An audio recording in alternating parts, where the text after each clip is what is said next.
el índice de contagio es de 2.6. En la escuela nos enseñaron que si es 2.6, después que pasa de 2.5, tú tienes que aproximar entonces al próximo número, que es el número 3. Así que el coronavirus tiene un RO, en realidad, en vez de 2.668, sería de 3. Eso significa que cada persona va a estar infectando a 3 personas y a la misma vez cada una de esas 3 personas van a estar infectando a 3 personas más cada uno y así sucesivamente. Por otro lado, los síntomas como lo que son la tos, la fiebre, aparecen cuando la persona ya lleva varios días infectada. ¿Okay? ¿Es posible que se produzca una segunda oleada del virus más adelante? Sí, es posible, eso puede pasar. ¿Okay? Se hizo un estudio en Londres donde se dice que probablemente para octubre haya una segunda ola que sea peor. De hecho, eso pasó con la pandemia de 1918, que la segunda oleada fue peor que la primera. Entonces acá los investigadores advierten que a cuanto más nos guardemos, nos distanciamos, tengamos mayor distancia de las personas, peor va a ser. Pero tenemos que tener en mente que personas que hoy día están a riesgo no son personas para tenerlos a riesgo. O sea, si una persona joven se infecta, probablemente pues, pase una enfermedad leve o no le pase nada. Pero si es una persona adulta, entonces sí puede tener mayores complicaciones. ¿Okay? Así que este virus puede mutar o se puede hacer más resistente o peligroso. Sí, es cierto, puede mutar. Fíjense que esta secuencia genética tiene por lo menos 30.000 unidades, como vemos aquí en la laminilla, y en una de las millones de veces que el virus se está multiplicando, porque eso es multiplicación tras multiplicación, en unas de esas veces puede haber una mutación. Entonces, cuando eso ocurre, puede ser que la mutación sea pues para darle resistencia a un medicamento o para darle más letalidad, como dice aquí la laminilla, o distintas, ¿verdad? Distintas versiones. Así que sí es importante tener en mente en que un virus puede mutar y que puede tener mayores complicaciones. Si se fijan en esta próxima laminilla, esto es lo que es la secuencia, ¿verdad? De este genoma. Fíjense, de hecho, son 30.000 letrecitas de estas que ustedes ven aquí, que son aminoácidos. Tiene adenina, uracilo, guanina y citosina. De hecho, se encontró que entre las copias de 21.000 a 25.000, o sea que sabrá Dios en dónde, en todo este reguerete de letritas, en ese momento de entre 21.000 a 25.000, fue que que ocurrió esa mutación y lo que ocurrió fue 12 letras mutaron, se cambiaron de posición y realmente nos hicieron la vida cuadrito. Porque al ocurrir esto, una vez estas letras cambian, la posición que se supone que llevaran, una vez esto ocurre, pues se trastoca todo. Entonces vamos a tener mutaciones. Así que nosotros tenemos que tener en mente que no debemos considerar esto como una enfermedad única, sino como distintas enfermedades según las cepas que están mutando. Por ejemplo, hay unas cepas que van a tener más letalidad, otras que van a tener, qué sé yo, más problemas de coagulación, otras cepas que van a atacar más el pulmón, o sea, porque de hecho al sol de hoy ya se han identificado por lo menos 30 mutaciones, de las cuales 19 eran nuevas. Así que tenemos que tener eso en mente. Fíjense que en este estudio, una investigación que se hizo del COVID-19, la capacidad de mutación del coronavirus ha sido subestimada, porque fíjense que estas mutaciones, aunque fuesen leves, podían dar lugar a pequeños cambios, ¿verdad? Afectando la potencia de la infección, las características, las propiedades de la cepa emergente y cómo estas mutaciones afectan su letalidad. Aquí lo peor sería la letalidad. ¿Okay? ¿Afectan las temperaturas y el calor del verano al virus? Pues sí, ¿verdad? Se afecta. De hecho, se sabe que por regla general los coronavirus sobreviven más, o sea, sobre todo a temperaturas bajas. Por ejemplo, más allá de los 37 grados centígrados, que son unos 98 grados Fahrenheit, cada 24 horas la concentración del virus en una superficie se hace 10 veces menor, ¿ok? Pero Si tenemos una temperatura de 71 grados Fahrenheit y con una humedad solamente de un 40%, el virus puede durar hasta 3 días en alguna superficie. Entre los expertos hay un consenso en que el calor puede reducir la propagación de la pandemia, pero no va a poder frenarla del todo. Por otro lado, ¿son eficaces los antibióticos para prevenir o no, ¿verdad? O tratar el COVID? Pues no, ustedes saben que los antibióticos solamente actúan contra las infecciones bacterianas, no contra los virus. ¿Okay? Por otro lado, esto es importante. Esto es un estudio que se hizo, ¿verdad? Se publicó en el Infectious Disease en el JAMA en mayo 11 de este año, en donde de lo que se habla es de la evidencia limitada de inmunidad posterior a la infección, ¿verdad? Por COVID-19. Después de esta infección, los anticuerpos, tanto inmunoglobulina M como inmunoglobulina G, detectables se desarrollan entre días y semanas después del inicio de síntomas en la mayoría de las personas.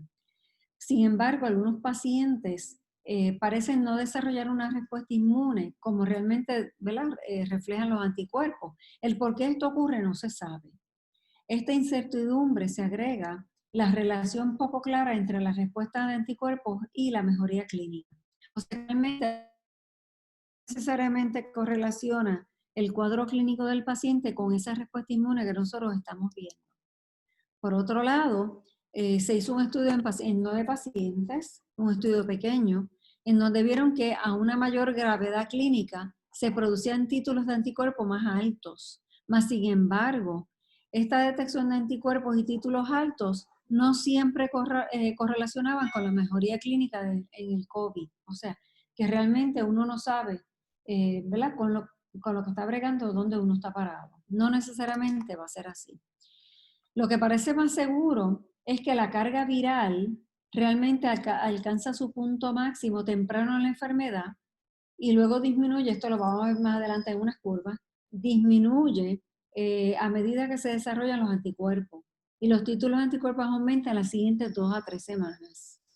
Esta detección persistente del RNA vamos a ver que puede perdurar varios días después de la recuperación a concentraciones cercanas del límite de detección, o sea que probablemente no representa un riesgo clínico de infección, ¿verdad? En ese momento, sobre todo si no hay síntomas, o sea que uno sí puede detectar por la prueba molecular, sí puedes detectar pedacitos del RNA, ¿verdad? Pero no necesariamente son infecciosos. De todos modos, esta evidencia todavía, ¿verdad? No hay nada fijo, nada existente, nada seguro que lo podamos decir. La durabilidad de los anticuerpos neutralizantes, principalmente los de la inmunoglobulina G contra el SARS, aún no se ha definido. O sea que esta durabilidad, este tiempo que va a durar esa protección, no la sabemos. Se ha descrito una persistencia de hasta 40 días después del inicio de síntomas. Fíjense que con el SARS era precisamente, la inmunidad duraba unos meses solamente, y eso mismo pasó con el MERS, pero el MERS duraba un poquito más esa protección. Importante, la detección de inmunoglobulina G no es sinónimo de inmunidad duradera, que eso es bien importante. Vamos a ver ahora una tabla donde normalmente uno piensa, ¿verdad? Que es lo que siempre se nos enseñó, que inicialmente la inmunoglobulina M era la que venía, ¿verdad? La que se hacía, ay, déjenme ir para atrás. Ay, vamos a ver, espérense. Ok. Normalmente veíamos que la inmunoglobulina M era la primera que aumentaba y luego entonces la inmunoglobulina G era la que empezaba a partir de los 14 días, empezaba a elevarse. Más sin embargo, con el COVID hemos visto que esto no es así. El COVID lo que hace es que, por ejemplo, si tenemos un PCR, ¿verdad? Del swab nasofaringe o si tenemos un lavado bronquialveolar, vemos que esos empiezan a subir aún cuando todavía no se puede detectar. Ellos empiezan a subir, ese PCR empieza a subir, se hace positivo en esa primera 1 o 2 semanas, pero lo importante aquí es que fíjense que la inmunoglobulina M y la G suben a la misma vez, a diferencia de lo que teníamos siempre, ¿verdad? Lo que siempre nos enseñaron, que primero era la M y luego empezaba la G. En este caso, vamos a ver que ambas empiezan prácticamente a la misma vez. Así que ya a partir de la segunda semana, vemos que estas dos inmunoglobulinas empiezan a elevarse. El PCR se va a hacer positivo prácticamente hasta las primeras 3 semanas y ya después ese PCR probablemente se haga negativo. De la segunda semana en adelante vamos a tener detección de esas inmunoglobulinas. Entonces, las reinfecciones. Es importante porque recuerden que hay unos coronavirus que no son específicamente el COVID, ¿verdad? Que son lo que es el 229E, NL63 y el OC43, que son los virus que normalmente causan respiratorias, ¿verdad? Infecciones respiratorias leves, que son los catarros comunes que siempre vemos. Así que pueden haber reinfecciones con estos coronavirus, que eso es importante siempre tenerlos en mente. No se sabe por qué esta reinfección, ¿verdad?, ocurre, pero puede ser porque esta inmunidad protectora de corta duración, ¿verdad?, puede ser de corta duración, como esta reexposición a formas genéticamente diferentes de la misma cepa viral. O sea que pueden ocurrir dos cosas, o que realmente esa inmunidad es muy cortita y no nos protege, o que tengamos una reexposición a formas genéticamente diferentes de esa cepa inicial. Por otro lado, esa evidencia de reinfección generalmente necesita documentación. Esto es importante. Para uno decir que ese paciente está reinfectado, vamos a necesitar documentación basada en un cultivo, ¿verdad?, de esa nueva infección, después de haber aclarado que esa infección anterior, de que digamos, mira, ya esta infección se fue, mas sin embargo ahora tenemos una infección nueva. O lo otro es que tenga evidencia de reinfección con una cepa molecularmente diferente, ¿ok? O sea, que haya creado algún tipo de mutación. Es importante también que en estos casos vemos que representan una enfermedad que sea, o sea, puede ser que el COVID sea una enfermedad persistente, que sea recrudescente, o sea, que haya mejorado y empeoró, o que realmente sea una infección, ¿verdad?, verdadera. Que eso siempre tenemos que tenerlo en mente. Por otro lado, estos casos también pueden representar, recuerden que el PCR lo que va a detectar son partículas de este RNA. Así que tenemos que tener en mente que el paciente puede estar eliminando, ¿verdad?, RNA, pero no necesariamente es infeccioso. Lo otro que también puede estar pasando es que haya una variación en la técnica de la recolección, ¿verdad?, por la persona que lo está haciendo, manejo de la muestra y las condiciones de almacenamiento, que esto es importante, porque sí hemos tenido casos donde a lo mejor esa muestra estaba dañada y no nos sirve para los propósitos que nosotros queremos. Así que es importante que nosotros veamos que estos datos limitados existentes, ¿verdad?, sobre la respuesta de los anticuerpos y los coronavirus relacionados sugieren que la recuperación de este COVID podría conferir inmunidad contra la reinfección, por lo menos temporalmente. Sin embargo, aún no se sabe completamente, ¿verdad?, cómo es que trabaja esta inmunidad y faltan datos para uno saber la respuesta postinfecciosa a este tipo de infección por virus.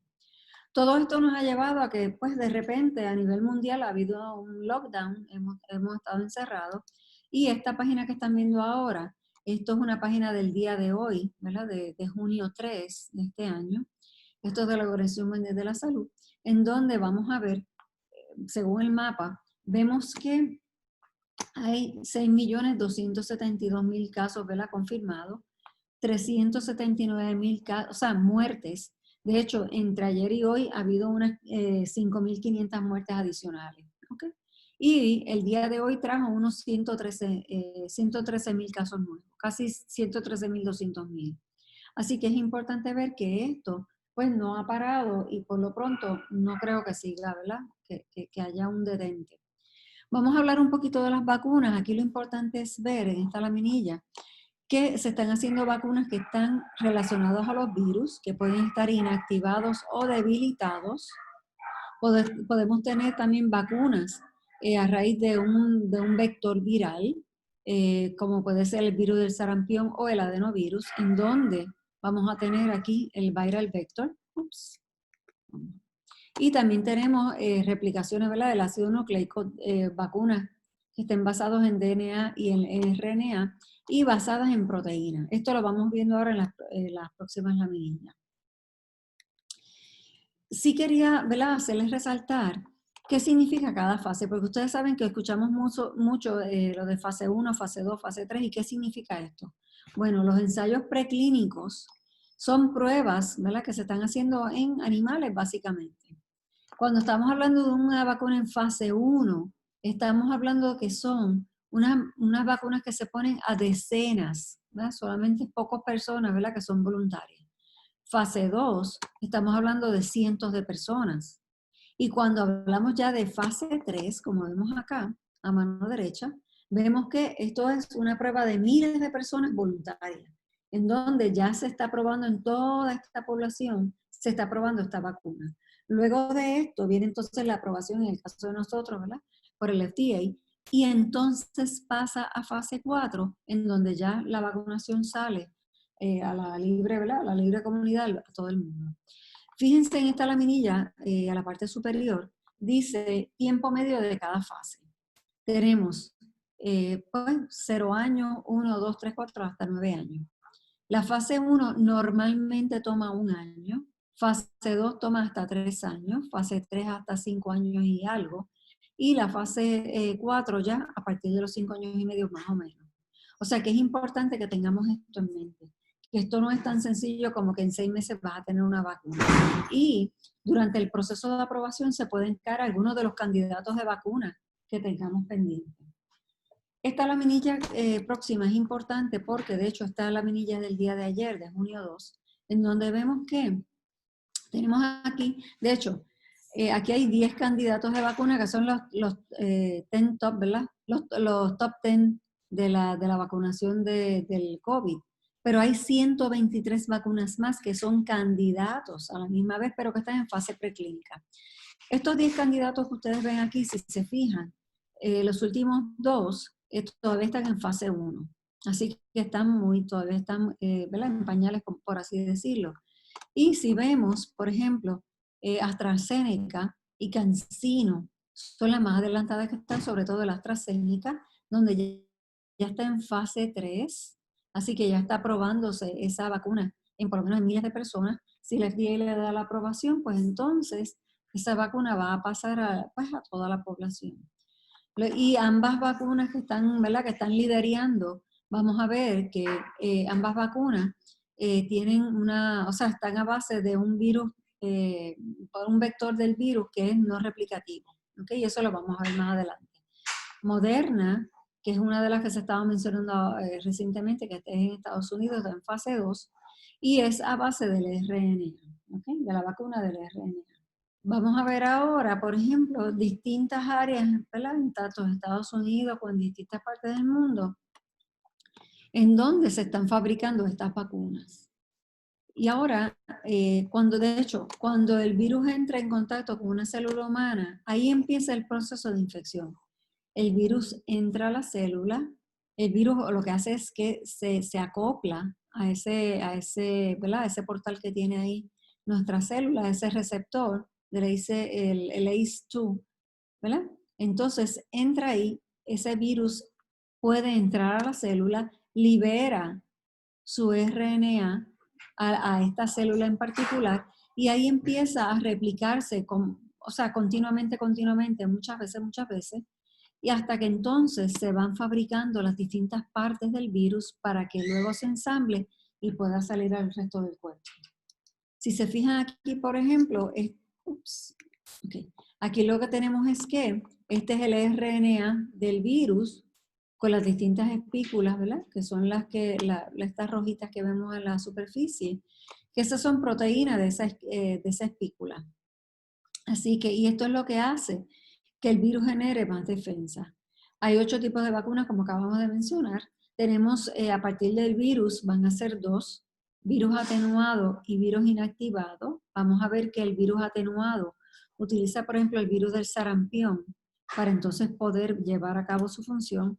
Virus inactivado se hace a través del adenovirus. Tenemos a partir de otros virus, tenemos replicativos y no replicativos. tenemos RNA y ADN y por el DNA, ¿vale? A partir del material genético. Y también tenemos a partir de las proteínas unas subunidades o partículas similares al virus. Así que vamos a hablar un poquito de las vacunas que son realizadas del virus, tanto inactivado como el que es debilitado. Si ustedes se fijan, este virus que es, ¿verdad?, que ha sido debilitado, es un virus que se ha pasado múltiples veces por una serie de procesos para que logren unas mutaciones y así poder entonces nosotros tener un virus que esté debilitado. ¿Okay? Por otro lado, lo que es el virus inactivado, ese virus se expone a unos químicos, como puede ser el formaldehído o el calor, para entonces poder inactivarlo. Así que es importante que lo tengamos en mente. Esta próxima laminilla, si vemos a partir del virus, como vemos, este virus inactivado se utiliza calor o sustancias químicas para poder anular esa capacidad de infección.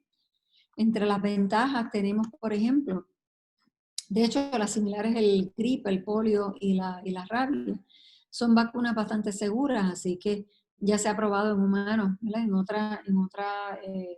otras condiciones, así que no debe tener mayores complicaciones. Son peligrosas en el sentido de personas que tengan problemas de salud, así que ahí habría que tener un poco de cuidado. Y aquí ya hay 4 vacunas que las están produciendo. Tenemos lo que es el Sinopharm, tenemos también el Instituto de Productos Biológicos de Pekín, Sinopharm, Sinovac y la Academia China de Ciencias Médicas. Por otro lado, si hablamos de virus atenuados, ¿okay?, eso significa que este virus se debilita porque lo han pasado por cultivo, o sea, le han dado la vuelta y la vuelta y la vuelta hasta que finalmente ese virus se aplaca. Aquí, por ejemplo, similares, tenemos el virus del sarampión, papera, rubeola y varicela. ¿Okay? Así que con este tipo de vacuna se requiere más tiempo para poder garantizar la seguridad, ¿verdad?, de esas personas que puedan recibir esa vacuna. Así que si nosotros vemos, se introduce la vacuna, esta es la célula humana aquí a mano izquierda,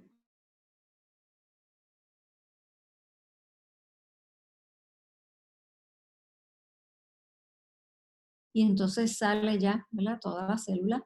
Y cuando estamos hablando del virus inactivado, como está inactivado, no se va a multiplicar. Así que pasa directamente y las células dendríticas, que como vemos aquí a mano derecha, nos dicen que estas células dendríticas es como si fuera un árbol, porque si se fijan, tienen distintas ramificaciones. Así que son un tipo de células especializadas que lo que hacen es coger esos antígenos y llevarse los linfocitos T para que el linfocito T entonces cree la inmunidad. O sea que ellas sí le presentan, estas células dendríticas, le presentan ¿verdad?, esos antígenos a los linfocitos T para que entonces el linfocito T las pueda reconocer y pueda matarlas. Si vemos ahora, vamos a hablar un poquito de lo que es el viral vector, ¿verdad?, utilizando vectores, en este caso replicativo y no replicativo.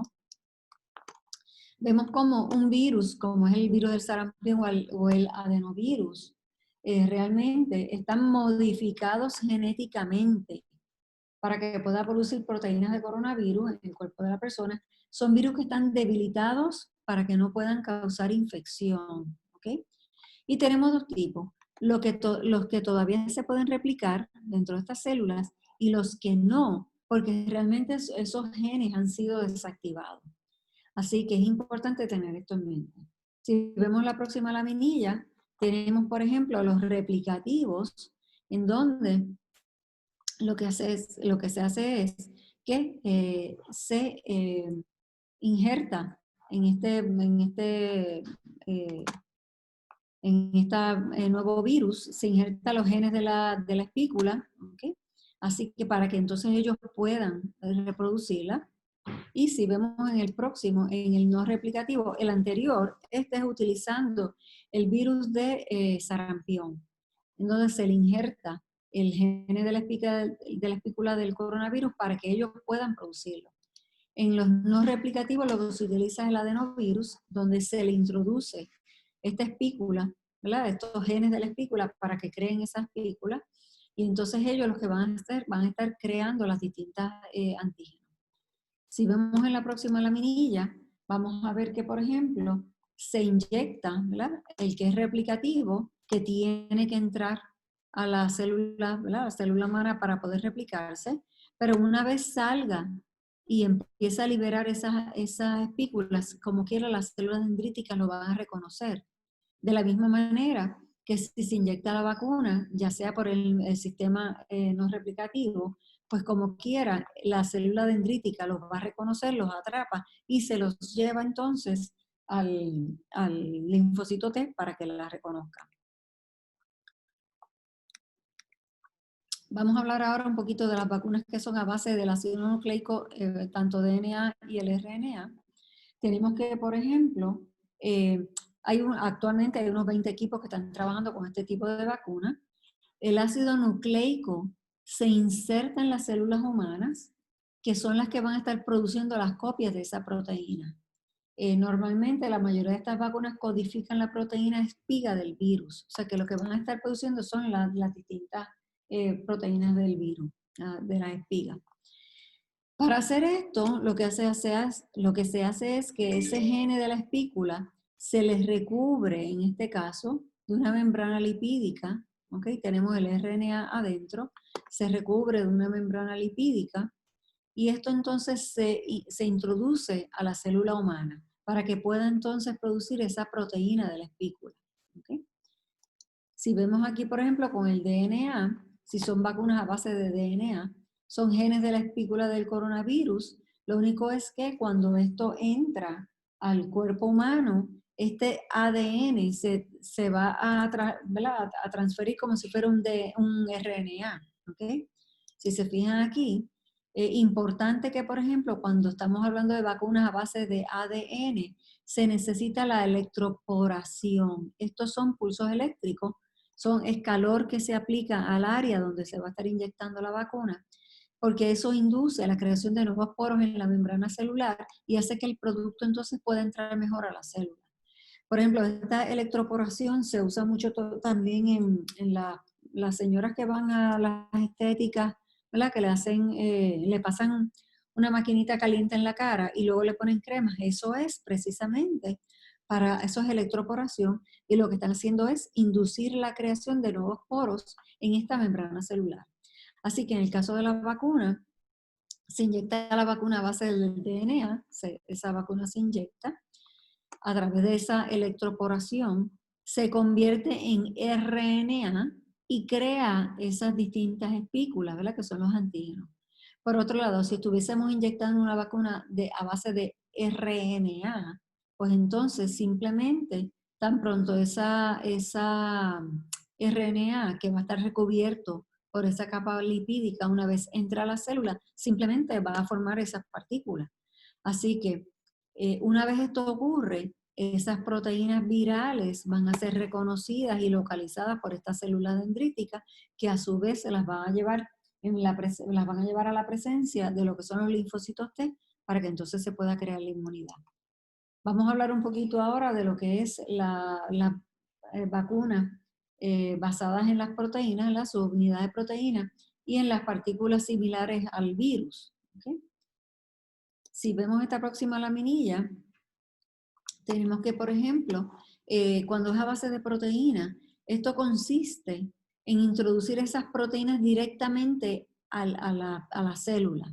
¿Okay? Estas proteínas de la espícula se introducen a la célula y estas células lo que hacen es replicarlas. Por ejemplo, es como similar a la vacuna de hepatitis B. Si vemos, por ejemplo, a diferencia, la vacuna de partículas similares, esto es el caparazón, lo que se introduce al cuerpo, ¿verdad?, esa célula, es el caparazón con estas espículas, pero adentro no hay material genético. ¿Okay? Es como decir el caparazón de un erizo o el caparazón de una langosta o de un buey, ¿verdad? Adentro no hay vida, no tiene material genético.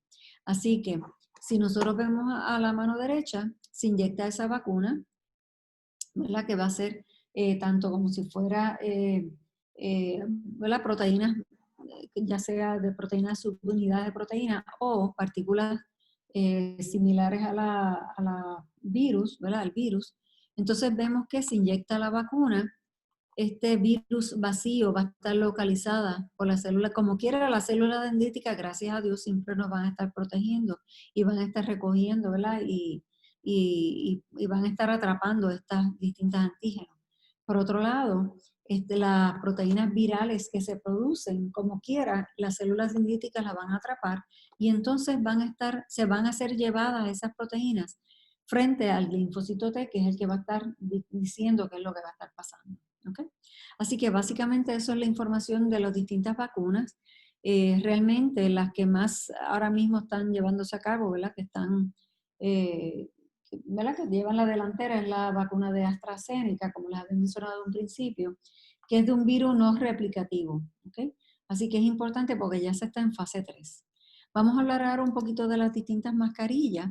Como ustedes saben, con las mascarillas siempre tenemos una confusión de cuál es cuál y cuál es la que debemos utilizar.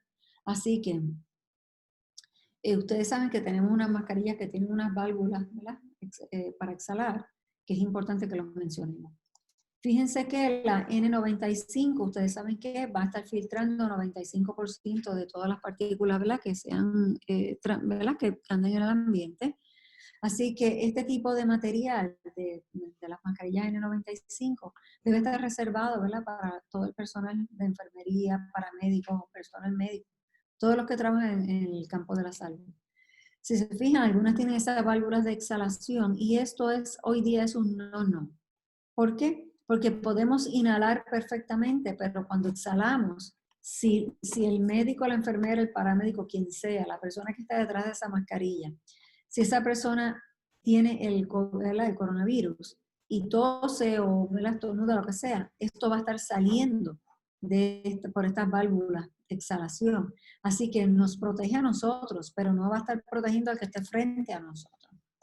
Por otro lado, las mascarillas quirúrgicas van a estar protegiendo un 60 o un 80%, que no es nada mal. ¿Okay? Así que no solamente protegen de lo que uno inhala, sino que también captan, ¿verdad? Aguantan lo que la gente respira. O sea que si yo estoy infectada y tengo esa mascarilla por dentro va a estar aguantando todo el virus que yo pueda estar soltando. Las mascarillas que son hechas en la casa, que son a base de algodón, fíjense que es importante, de hecho se dice que es la tela de las camisetillas, de los t-shirts, que son un algodón grueso. Así que se pide que por lo menos tenga 2 capas y es importante que se pueda hacer, ¿verdad? De esa manera. Por otro lado, hay personas que están haciendo mascarillas, ¿verdad? Que son caseras. Importante, se les puede poner un filtro de café o un papel toalla para que nos ayude entonces a aguantar esa filtración de esos virus. A la hora de lavar estas mascarillas de tela, se pueden hacer 2 cosas. Número 1, se pueden lavar en la máquina de lavar ropa y secarla en la secadora, o también ustedes pueden crear una dilución, ¿verdad? De cloro, de una porción de cloro a 50 de agua, ponen ahí su mascarilla, la dejan por media hora y luego la lavan. ¿Okay? Esa es la forma correcta de poder lavar estas mascarillas. Así que no importa la mascarilla que usted use, realmente esta mascarilla debe de poder aplicarse correctamente, ¿verdad? O sea, que le fije tanto en el área, ¿verdad? Debajo de los ojos, en el área, por donde está el área de la mandíbula, todo el área debe estar, ¿verdad? De una forma confortable, pero que sí le esté protegiendo. Así que cuando nosotros nos cubrimos nuestras caras en público, esto va a reducir ¿verdad? La diseminación de las distintas, ¿verdad? De esta infección, pero sobre todo esto no sustituye el que nos lavemos las manos y que tengamos un distanciamiento social. Importante, personas los corredores, personas que son atletas, que están corriendo con mascarillas puestas, esto no debe ser. Hay un caso ya en la China, donde un hombre de 26 años de edad, una persona completamente joven, se puso a correr con su mascarilla puesta, sintió dolor de pecho después que estuvo, ¿verdad? Corriendo. También lo que pasa es que él, en vez de 3 kilómetros, que es lo que usualmente corría, corrió 6 kilómetros. Así que este hombre sí notó que tenía dificultad para respirar, Pero como quiera, él siguió para adelante y siguió, ¿verdad? Siguió haciendo su ejercicio. Una vez llega a la casa, se quejó de dolor de pecho y inmediatamente se llevó al hospital, y cuando los médicos lo chequearon vieron que tenía, los pulmones estaban colapsados totalmente, así, pero fue por haber estado utilizando la mascarilla cuando ¿verdad? Se estaban ejercitando. Importante, si alguno de las personas ¿verdad? Que nos está escuchando hace ejercicios, si está corriendo en la calle solo, no tiene por qué tener la mascarilla puesta. Puede llevarla, ¿verdad? Enganchada en el brazo o en un bolsillo. Y si alguna persona se acerca, pues se la pone. Pero de lo contrario, no necesariamente tiene por qué tenerla puesta si está solo, ¿verdad? Corriendo solo. Esta laminilla quise ponerla porque esto es lo que es la hipercapnia, ¿ok? Fíjense que esto va a estar ocasionado porque estamos respirando nuestro propio CO2 que estamos eliminando cuando estamos utilizando esta mascarilla continuamente. La visión se va a alterar, vamos a tener disminución en la audición, importante, mareo, en lo que es la narcosis, confusión, dolor de cabeza, la persona puede quedar inconsciente, puede haber una sudoración profusa, dificultad respiratoria, temblores musculares, y puede haber un aumento en el latido del corazón y aumento en la presión. O sea que el uno estar utilizando la mascarilla todo el tiempo no puede ser. Uno de vez en cuando se la afloja un poco para poder respirar, ¿verdad? Aire fresco, y luego entonces se la vuelve a poner. Este video que les voy a enseñar ahora, quiero que le presten mucha atención. Esta primera parte, aquí hay 2 videos en esta misma laminilla.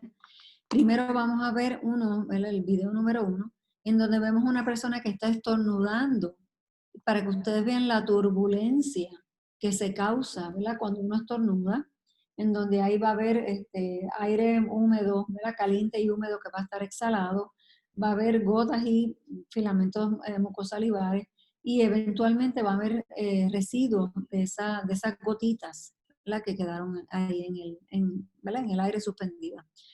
Por otro lado, va a haber un segundo video aquí mismo, en donde lo que vamos a ver es este estornudo que vamos a ver ahora, lo vamos a ver, pero a cámara lenta. Vamos a verlo. Ahí es la persona que está estornudando y ya estornudó. Ahora en cámara lenta. Miren cómo las gotas de saliva se dispersan. ¿Okay? Eso es importante. En el próximo video que vamos a ver ahora, que también es sumamente importante para aquellas personas que no creen en utilizar mascarillas. Aquí esto fue un estudio que se hizo con láser, ¿verdad? Una luz láser, en donde se le pidió a una persona que hablara sin mascarilla y luego con mascarilla. Así que vamos a ver esas gotitas de saliva a través de este láser. Vamos a ver cómo se ve. ¿Okay?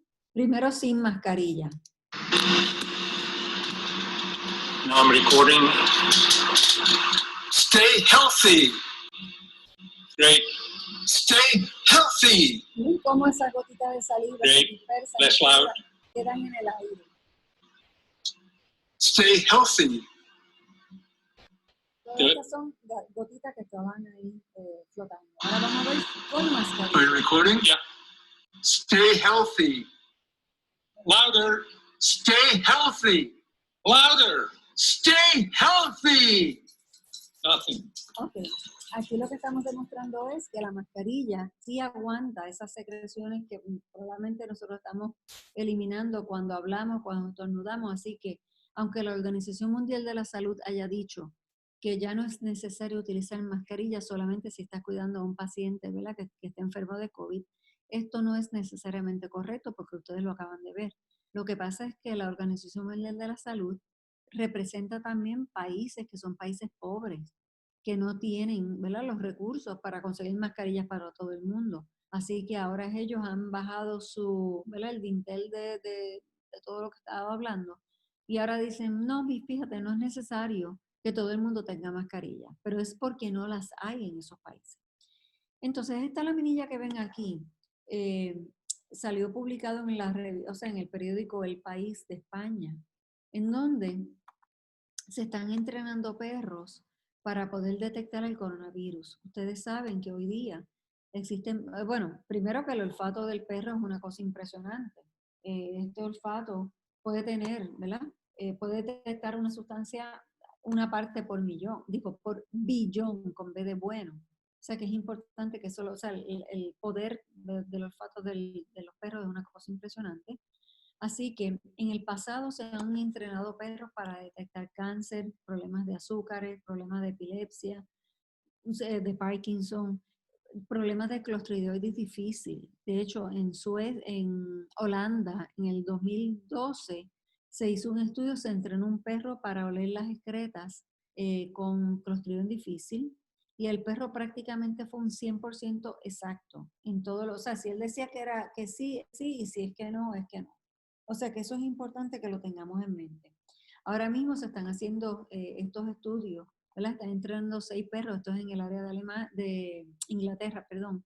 Se están entrenando 6 perros en particular, y lo que ellos teorizan es que los residuos humanos, ya sea excreta, orina, sudor, el aire exhalado o incluso la misma mascarilla que la persona, ¿verdad? Que la persona utiliza, van a tener unos compuestos volátiles orgánicos que probablemente sea lo que el perro pueda detectar, y son los llamados volatilomas. ¿Okay? Así que realmente los investigadores no saben si es el olor del virus o el daño que provoca, porque si está en una tormenta de citoquina, probablemente haya una alteración de la química del paciente, y eso sea lo que el perro pueda estar detectando. Así que importante, ya se están haciendo estos estudios, y tantas personas como en Finlandia, Inglaterra, Francia, Estados Unidos, ya están haciendo sus estudios para poder bregar con esto. Por otro lado, y no faltaba más, porque fíjense que con todo lo que nos ha pasado, de que hemos tenido, bueno, acá en Puerto Rico, huracanes, terremotos, ahora el revolú del COVID, bueno, y pues lo que nos faltaba, la cherry, ¿verdad? Arribita del bizcochito. La Organización Mundial de la Salud confirma que hay un brote de ébola nuevamente en la República del Congo, la República Democrática del Congo. Ya esto había ocurrido, pero esa brote que había ocurrido ya estaba a punto de haber sido declarada resuelta. Más sin embargo, el día 10 de abril nuevamente se detecta un nuevo brote, que ya para el 25 de mayo, o sea que en mes y medio, esto ya causó 3.400 casos de ébola en esta área, que son nuevos, 2.240 fallecidos. Que miren ustedes la cantidad de fallecidos, o sea que no solamente que a nivel mundial haya el coronavirus, es que ahora tenemos el ébola. Ustedes pueden decir, bueno, pero eso es África, perfecto. Cualquier persona se monta en un avión y en 24 horas casi le da la vuelta al mundo y puede estar enfermo, ¿ok? Así que es algo que no se puede pasar desapercibido. La próxima laminilla tengo las distintas referencias, no todas, pero algunas, ¿verdad?, de las referencias que yo utilicé para poder crear esta charla para ustedes. Y quiero darles las gracias por su atención, y sobre todo darle las gracias a mis hijas, que son Triana, la negrita, Ronda, la blanca, y Maja, que es la viejita, porque esta bolita que ustedes ven en el centro, que es mi coronavirus, ¿verdad? Esa bolita es de ellas. Así que ellas me la prestaron para yo poder, ¿verdad?, hacer esta presentación. Esto que ustedes ven rosita simula lo que es el RNA. Es un paperclip que estuve enrollando en un lápiz para poder hacer la forma. Así que nada, espero que la charla haya sido de su agrado. Así que si hay alguna pregunta, con muchísimo gusto. Muchas gracias, doctora Vanessa Olivo, por su excelente presentación. Nos dejaron Marilia se tuvo que desconectar un momentito. Nos dejó una pregunta: ¿por qué se espera que en octubre haya una segunda ola? Bueno, lo que pasa es, número uno, que va a haber más frío, ¿ok? Así que, y a este virus le gusta el frío. De hecho, ahora mismo la Organización Mundial de la Salud está cotejando los países que están entrando en frío, como es por ejemplo Australia, para ver cómo se comporta el virus allá en esas áreas, para entonces uno poder saber cuando el frío venga para acá. Porque nosotros aquí tenemos calor, pero ya Australia está entrando en frío. Así que están mirando qué está pasando en Australia. Así que, número uno, porque pues va a entrar en época de frío. Segundo, porque fíjate que hemos estado tan guardaditos todo el mundo, que gracias a Dios, ¿verdad? Porque de todos modos había que hacerlo. Pero sí es cierto que probablemente cuando venga esa segunda oleada, porque no tenemos inmunidad, apenas tenemos inmunidad, para poder crear lo que es el herd immunity, que es la inmunidad en manada, se le dice, o en grupo. Para poder crear eso, tenemos que tener un 60, un 70% de la población inmune. Pero eso significa que muchos millones de personas van a tener que morir. O sea, porque la población hoy día es de 7 billones y pico de personas. Así que para tú crear una inmunidad de manada o de rebaño, que le dicen, van a fallecer millones de personas. Si tú comparas esta epidemia, esta pandemia, con la del 2018, ¿verdad? Cuando ocurrió la del flu, en aquel entonces los fallecidos fueron de 50 a 100 millones de personas. O sea que eso fue un desastre, ¿ok? Así que ahora pues se teme, porque ya se sabe cómo se comportó esa pandemia en el 1918, así que se teme que pase lo mismo, que en una segunda oleada, porque acuérdate que cuando la cosa va pasando, todo el mundo pues se va liberalizando, deja las mascarillas, se saludan, se abrazan, se besan, está todo el mundo junto, entonces eso es lo que hace es que vuelva. Es como el ojo del huracán, cuando viene para atrás el rabo del huracán, entonces nos coge y nos sacude, pues más o menos una cosa así. Hay una segunda pregunta. El CDC reportó un perro con coronavirus. ¿Perderían el olfato o se tiene que evaluar aún? Mira, lo que pasa es que de hecho hubo un caso en Japón y me parece que hubo un caso en Estados Unidos de unos perritos pero en realidad lo que se dieron cuenta es que se habían colonizado con el virus, que eran perritos que vivían con unos dueños que tuvieron enfermedad. Entonces recuerda que la mucosa nasal de ellos es una mucosa húmeda. Ellos siempre están oliendo a uno, te digo porque mis hijas se pasan oliendo. Así que ellos siempre están pegados a uno. Y esos perros se colonizaron, pero no padecieron la enfermedad. De hecho, hubo un tigre, creo que fue en Nueva York, no estoy segura ahora. Me parece que es un tigre en un zoológico, donde también se detectó, pero lo que pasa es que los coronavirus de perros y gatos es diferente al coronavirus este que estamos hablando. O sea, se comportan completamente diferentes. Los animales es más bien síntomas gastrointestinales. Así que ahí hay que tener un poco de cuidado. De hecho, cuando yo leí la noticia de los perros, a mí me causó, ¿verdad?, preocupación porque yo dije, ay Dios mío, que no se vayan a enfermar. Pero, pues hasta ahora, de hecho, y hay veterinarios que lo están haciendo, así que entiendo que ellos tienen que haber pensado la posibilidad de que de que se colonicen o de que se puedan enfermar. Así que, pero hasta ahora no han dicho nada. Así que esperemos en Dios que no pase nada. Ok. Otra pregunta, doctora. Si ¿verdad? Fase 1, fase 2, ¿cómo hay unas vacunas que ya están en fase 3 y se supone que hubieran, más o menos el tiempo es 3 años o 4 fue el que dijo usted que cuando llegara a fase 3? Sí, lo que pasa es esto, cuando hay protocolos que están funcionando extremadamente bien, pues les van dando aprobaciones, entonces te dan la aprobación antes de tiempo. Por Para que ejemplo, pases a la fase 2 y fase 3. para que pase a la próxima fase porque se ha demostrado que ese medicamento funciona. O, por lo contrario, si tú estás haciendo una fase 1, fase 2 y realmente el producto no sirve, los pacientes se están muriendo, no sé qué, simplemente lo aguantan. O sea, lo paran y no puedes terminar el estudio. O sea que cuando dan estas aprobaciones aceleradas es porque se han dado cuenta que sí, que el medicamento funciona y entonces pues lo que hacen es pues adelantar las aprobaciones. Pero hay que esperar la fase 3 para que entonces FDA le dé la aprobación para que pase entonces a la población general.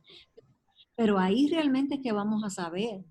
O sea, cuando esa vacuna se le ponga a los millones de personas, es que vamos a saber realmente, ¿verdad?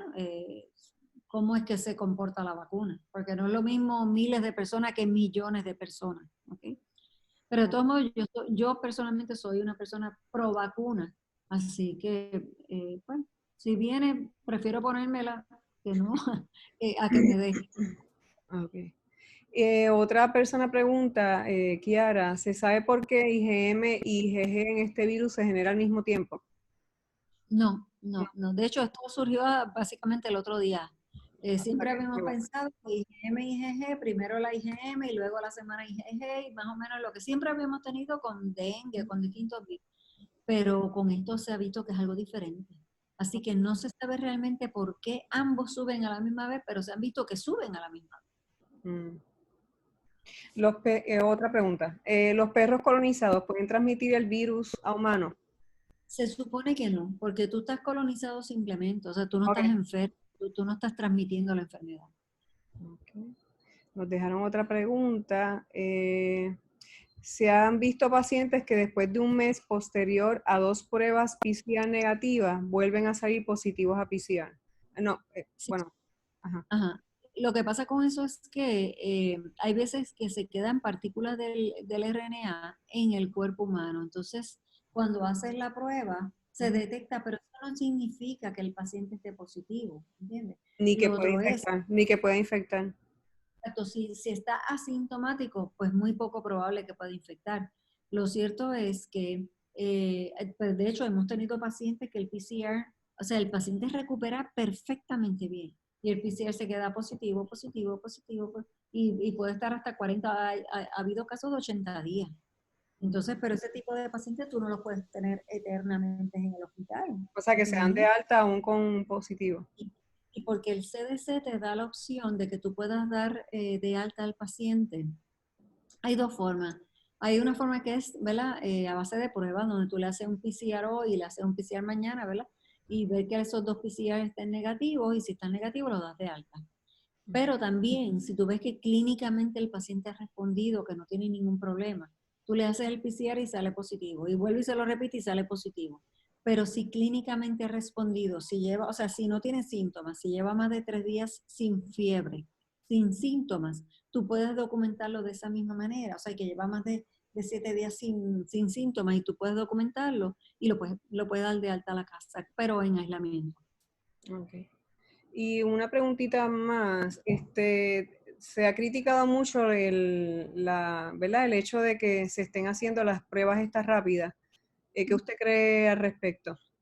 Bueno, lo que pasa es que la prueba rápida tiene una misión, por así decirlo, diferente al PCR, ¿ok? Sí, que son los Con las anticuerpos. pruebas rápido, sí, porque las pruebas rápido de anticuerpos y probablemente podamos saber las personas que ya hayan creado un poco de inmunidad y sabemos dónde estamos parados en ese sentido, pero no nos va a decir quién está agudamente enfermo, ¿ok? Así que el PCR sí nos puede decir que en ese momento que esa persona tiene síntomas está enferma. Entonces son dos parámetros diferentes. O sea que no está de más. O sea, para efectos de lo que es la epidemiología, pues entonces sí puedo usar las pruebas serológicas.